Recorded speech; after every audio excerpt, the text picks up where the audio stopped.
Moving right along. Who's that, our guest? Yeah, we have our second guest on the line, so can we get to the guest and come right back? Yeah, okay, sure. Right, okay. On the line right now is the lovely, the beautiful from the show. Loving Hip Hop. Loving Hip Hop, because I was about to say. Yeah, because you always mess up the names of those shows. Yeah, that's so let me help him out real quick. Oh, right. Basketball Wives. Basketball Wives, right. Of Loving Hip Hop Atlanta, it's the lovely Miss Karlie Redd. Karlie, what's going on with you, love? Hi, Karlie. Hi, how are you guys? Well, good. How are you? Good. Thank you for having me on the show. Now, how are you doing with the with your fellow, I guess, co-stars of Loving Hip Hop Atlanta? Are you still in contact with them? Absolutely. We have to see each other because we're all, either we're sometimes booked together or doing interviews together or doing some sort of, event somewhere, somehow. There has to still be tension between you and K. Michelle because K. Michelle has gone in on you on quite a few occasions. Yeah, and that's my chick, man. Yeah, listen, that's Eight's girl. Listen, definitely. No one has shown her beautiful breasts more than K. Michelle, and I respect her for that. I respect K. Michelle and her boobs. So, yeah. How's that situation? Is that being rectified? Are y'all talking that out or what? No. She's reached out to me, but I haven't responded. Someone has to broker that deal because I don't trust her. You can't trust people that, kind of like Psycho 5150. Right. So I just leave it where it is. But I have no time or tolerance for petty, childish ways. I just keep it pushing and do me. As long as I'm focused on positivity and doing me, I could care less about the rest. Right, but she's taking shots at your daughter, Karlie. Well, what more or less at your motherhood of your daughter. Doesn't bother you at all. What is that? Is K. Michelle paying Karlie Redd's bills? Is K. Michelle paying a bill for my daughter? No, she isn't. If they're not paying your bills, why would you care? So you basically co-sign, when people say that K. Michelle is crazy. Oh yeah, she's definitely crazy. Don't call my chick crazy. Cut it out. I'm not calling her crazy. I don't know her personally, but people. No, she's have definitely crazy. Like bipolar for sure. Okay. Well, listen, it is what it is. I don't want to get into the whole K. Michelle. Yeah, it's not even about that. Yeah, right. So on a positive note. Yeah, on a positive note, take me back, through your process as far as recording last season of Loving Hip Hop Atlanta. We just had Mimi on not too long ago. She said her experience was terrible. to Absolutely quote awful. her. Yes. She didn't enjoy it at all. How was your experience on Loving Hip Hop? Well, being that this is my third show on VH1, I'm kind of used to, like the other cast members. I don't recall anyone else doing a reality show or on VH1, any other reality shows. And then, so I'm kind of used to the system of recording a reality show with the network of VH1. Right. So my experience was great. Oh, so we know Loving Hip Hop Atlanta. Of course, Scream Queens. What's the other show that you've done with VH1? Beverly Hills Fab. I don't remember that one. When did that air? Like 2 o'clock in the morning? The hairstylist in LA, in Beverly Hills, California, and I was one of his main clients. Oh, the light-skinned guy that was married to Jackie Harry. Absolutely. Oh, okay. Now, is he gay? I mean... I don't know. I don't get into people. I was about to say, Jackie, however you say her name, does she have the wool over her eyes or what? I don't get into people's, that's their business. Okay. Well, what's up with you and No Neck? Do you still talk to him? Y'all still doing y'all thing. Yeah. Benzino, he means.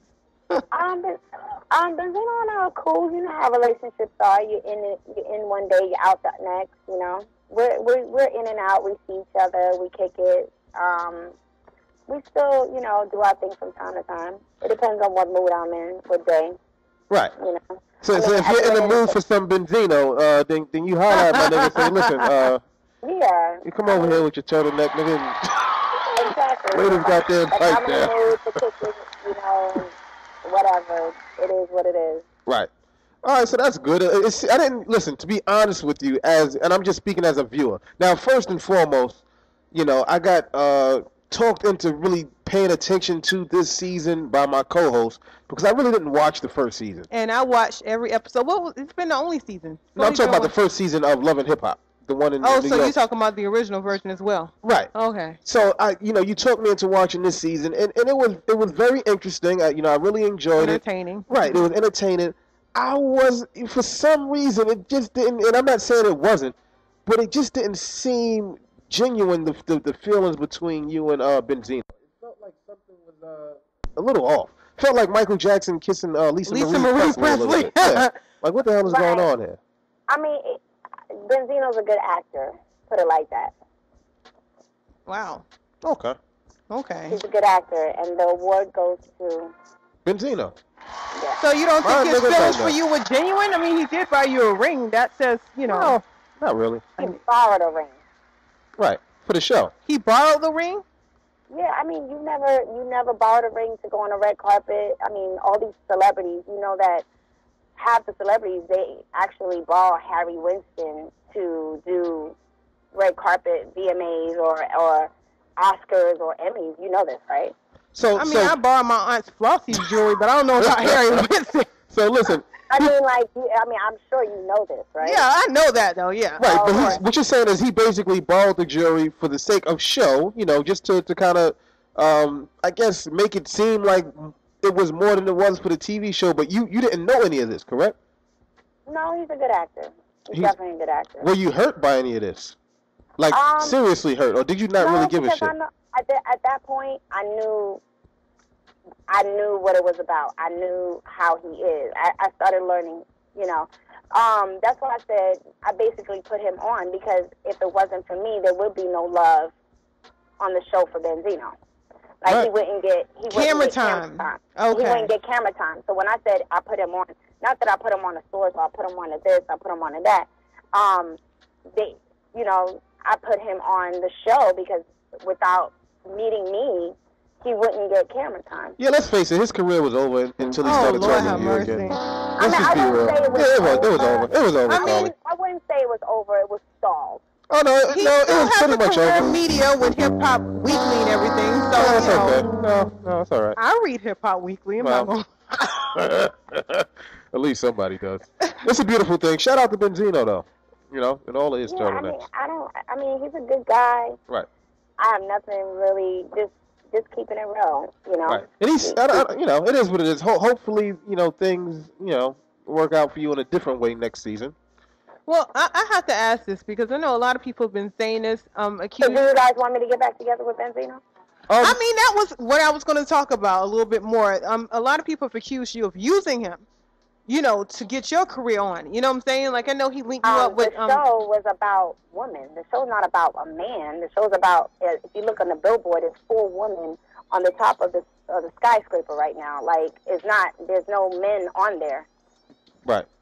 But right. You can kind of understand why people would say that, because in the last episode, you were with, going on about Roscoe Dash and getting real flirty with him. So it looked like you were on to the next, basically. You know what I'm saying? Well, it's the way that first of all, I busted Benzino with a girl. So obviously, I'm going to hit up my homie like, yo, you want to do this song with me? Yeah, me and Roscoe been knowing each other way before Benzino. We've been friends way before Benzino. And we've never ever slept together. We just cool. Right. We just cool as hell. Like really, really good friends where we could sit and talk and have long conversations and not do shit. Okay. Now, what is your relationship with Stevie J like at this point? He's cool. I mean, I don't. What kind of relationship should I say? I don't know. Are you guys still having a working relationship? What's going on with that? He's still gonna give you that hit record, basically. Oh, if he can make a hit, So you saying it's a rap for Stevie J too, right? No, I'm not saying. Okay, all right. So you gotta clarify certain things when you're on this show. That's what you said. It's all right. I'm just trying to clarify it for everybody, okay? Right. Yeah, please do, because that's not what she meant. No, she meant that, but you can take it back if you want, though. If he can make a hit, I'll definitely take it. Right. I hear that. What was his last hit, by the way? Wait for it. Oh, you hear? She's like, wait for it. Oh man. I mean, but Stevie J does have a catalog. You can't deny that. Oh, you know what I'm saying? He definitely does. You know what? He's talented. Yeah. He's very talented, and I give that to him. I just wish he would focus on music. Yes, and less on the booty. Yes, right, of course, definitely. Obviously. Now, you also were cited as being kind of a I don't want to say instigator. How would you word that? I wouldn't say it was the instigator. I don't even care what you say, messy, instigator, whatever. Right. But if I didn't tell Mimi, the show wouldn't have got popped off. You see what I'm saying? If I was the one who popped it really off, really, it would have been boring if Mimi didn't know about what had happened between Stevie and Jocelyn. Yeah. Right. That's number one. Number two, Tiffany is your name? It's Tiffany? Hello? Yeah. Yeah, that's Tiffany. Hey, Tiffany. Hey, Tiffany, girl. Tiffany? What? No. No, you talking about the person that booked you. It's not Tiffany. Yeah, Her name is Mara, the hip-hop Oh, no. My name is Mara. I'm like, who's Tiffany? No, I actually interviewed you a while ago, like around the first or second episode of Lovely Hip Hop Atlanta. But no, not Tiffany. I'm Mara. Yeah. Mara. I'm sorry, Mara. I'm looking around at like, yeah. Go ahead. I'm sorry. I apologize, Mara. If you and I were friends, right? Mm-hmm.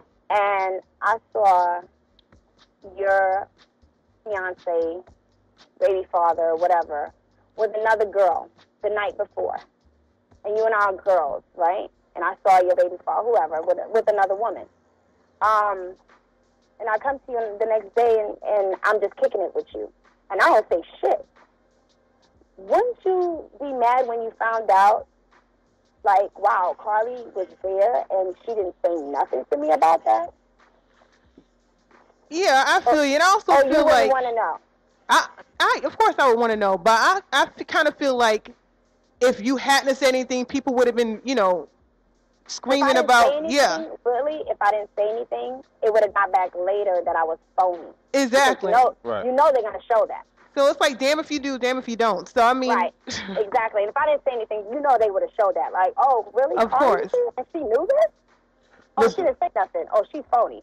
So I'd rather be real, and I don't care what you call me. I'd rather be real and be like, you know what, I'm telling my girl, than be fake. I'd rather be a snitch if you call it that, and tell my girl what's really going on than be fake, and later on my girl finds out, hey, wow, you knew this information and you didn't say shit.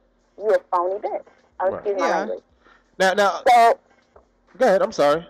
So that was the decision I had to take, and I had to choose. Yeah, she's right. I mean, I agree with her on that one. Like, Listen, like I said, damn if you do, damn if you don't. Right, it is what it is. I can't knock you for it. Either way, you would have gotten flack from people. So now, listen, real quick. Tell me one thing I don't know about the filming of Love in Hip Hop Atlanta. I want to know. Give me one thing that happened behind the scenes that maybe we're just not, privy to. We don't know about.